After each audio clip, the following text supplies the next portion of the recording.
Propulsée par la flambée des prix de l'énergie, l'inflation a atteint 5,1% sur un an, un nouveau record dans la zone euro. Il se vend toujours plus de voitures hybrides en Europe. C'est autant que le nombre de voitures neuves diesel. C'est le signe d'un net recul des moteurs thermiques dans les automobiles. La France allège partiellement les restrictions sanitaires en dépit d'une situation épidémique toujours très fragile, malgré quelques signes encourageants. Le relais de la flamme olympique à Pékin, 1000 relayeurs qui vont parcourir la capitale chinoise jusqu'à la cérémonie d'ouverture des Jeux prévue ce vendredi soir. À la pompe à essence, faire le plein est devenu un luxe. Les prix du carburant ont flambé en un an, ce qui alimente une inflation record dans la zone euro. Elle atteint 5,1% en janvier selon les derniers chiffres d'Eurostat. Dans les 12 derniers mois, les prix de l'énergie ont augmenté de 28,6%, quand la nourriture, l'alcool ou encore le tabac ont subi une hausse de 3,6%. Dans le détail, la situation est différente en fonction des pays. La Lituanie, l'Estonie, la Slovaquie, la Belgique et la Lettonie font partie des pays qui ont le plus fort taux d'inflation, quand la France, Malte, le Portugal et la Finlande sont ceux qui en souffrent le moins. Cette inflation pose problème aux ménages modestes qui peinent à boucler les fins de mois, mais est aussi un casse-tête pour la Banque centrale européenne. Tous les regards sont en effet tournés vers l'institution bancaire qui doit se réunir ce jeudi. Jusqu'ici, elle n'a pas voulu relever ses taux directeurs, l'antidote typique des banques centrales en cas d'inflation excessive.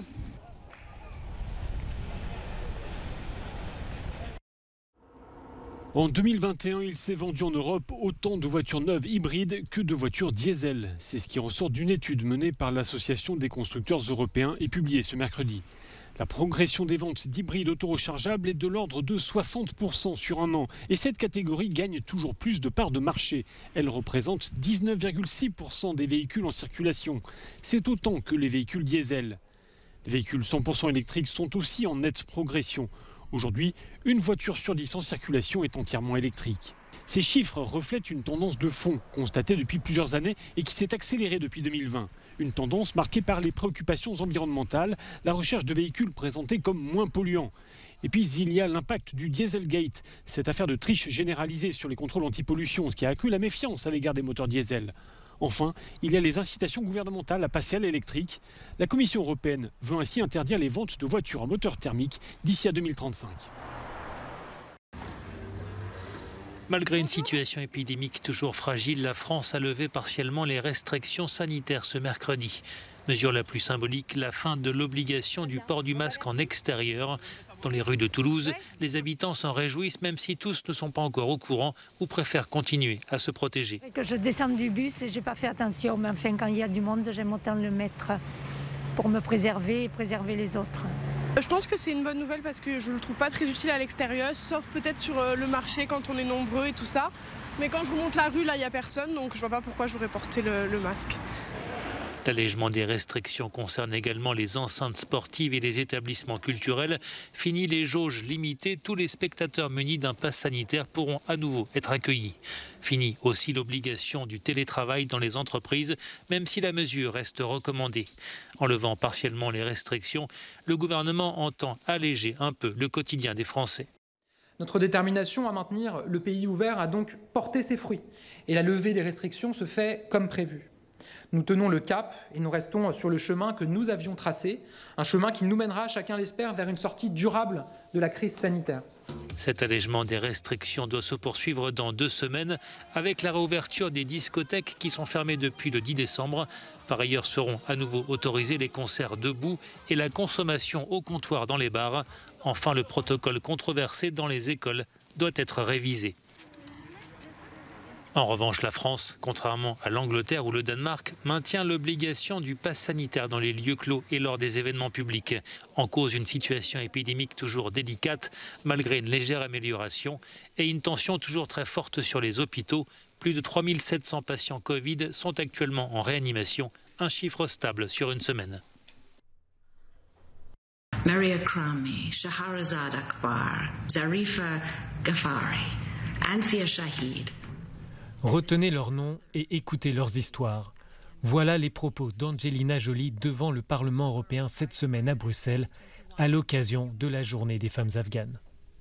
L'objectif est d'alerter les responsables politiques sur le sort du peuple afghan, et en particulier celui des femmes et des filles qui se sentent totalement abandonnés par le monde occidental depuis la prise du pouvoir au mois d'août par les talibans. Malheureusement, une nouvelle fois, ils nous ont laissés seuls et nous voyons une crise humanitaire et une catastrophe en Afghanistan. L'Afghanistan a malheureusement toujours été un champ de bataille et une sorte de laboratoire pour les superpuissances. Et c'est le peuple afghan qui en paye le prix. Le coût pour l'Afghanistan, c'est aussi l'effondrement de l'économie du pays, la nécessité d'une aide humanitaire, et pour les mères, il s'agit de préparer leurs filles à vivre sous un régime répressif. Ce n'est pas seulement pour ma fille, c'est pour les millions de filles, les hommes et les femmes de ce pays sans avenir, avec un gouvernement connu pour pratiquer l'apartheid entre les genres. L'Union européenne apporte une aide humanitaire et met en avant le combat de ces femmes, mais ces Afghanes attendent plus des États membres. Il faut poursuivre l'engagement avec tous les représentants afghans dans le pays et à l'étranger et essayer de créer un endroit où les femmes peuvent se déplacer, protester sans risque d'être emprisonnées, violées et tuées. Elle demande aussi que la crise afghane et le sort des femmes et des filles du pays ne soient pas oubliés et que la communauté internationale ne s'arrête pas devant le fait accompli. La fusée de Tintin figure dans la nouvelle édition du Passeport belge aux airs de bande dessinée. Outre des lieux emblématiques de la capitale belge, on y retrouve des personnages mythiques de la BD. Tintin, mais aussi le Marsupilami, Lucky Luke, les Schtroumpfs, Spirou et Fantasio ou Largo Winch. Ce nouveau passeport rafraîchissant sera disponible le 7 février. Des pluies diluviennes se sont abattues mardi sur Quito, la capitale de l'Équateur. Les précipitations ont entraîné le débordement d'un bassin de rétention, provoquant un énorme torrent qui a dévalé une avenue sur plus d'1 kilomètre. Au moins 24 personnes sont mortes dans la catastrophe, 12 sont toujours portées disparues et plusieurs dizaines ont été blessées. Les dégâts matériels sont également considérables. Le gouvernement a décrété un deuil national de 3 jours. À Sao Paulo, une section d'un train de banlieue s'est effondrée, endommageant une route adjacente. Selon les autorités, il faudra de nombreuses semaines pour réparer les dégâts et rétablir le service sur cet axe très fréquenté. L'effondrement s'est produit après de fortes pluies qui ont touché la région de Sao Paulo, provoquant des inondations et des glissements de terrain. Une vingtaine de personnes ont été tuées. Le coup d'envoi des JO de Pékin, ce sera vendredi, mais d'ores et déjà, la flamme olympique se trouve dans la capitale chinoise.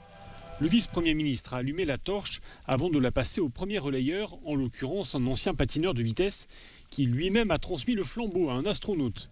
Au total, plus de 1000 personnes vont se relayer d'ici à vendredi. La flamme va circuler dans les différents lieux qui doivent accueillir les compétitions durant la quinzaine olympique.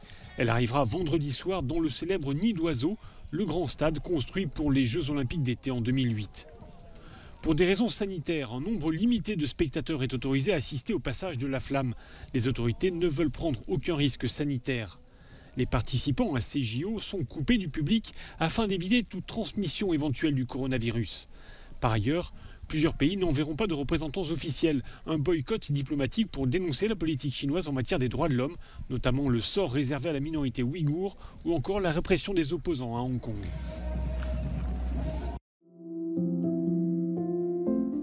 C'était la reine du cinéma italien.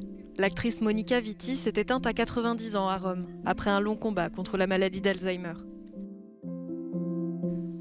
Maria Luisa Ceccarelli, de son vrai nom, était connue pour ses rôles comiques et pour avoir été la muse de grands réalisateurs italiens comme Mario Monicelli et Michelangelo Antonioni.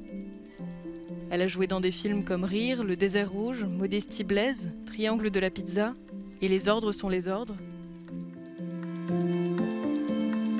Au cours de sa vie, elle a remporté 7 Golden Globes et un Lion d'or pour l'ensemble de sa carrière.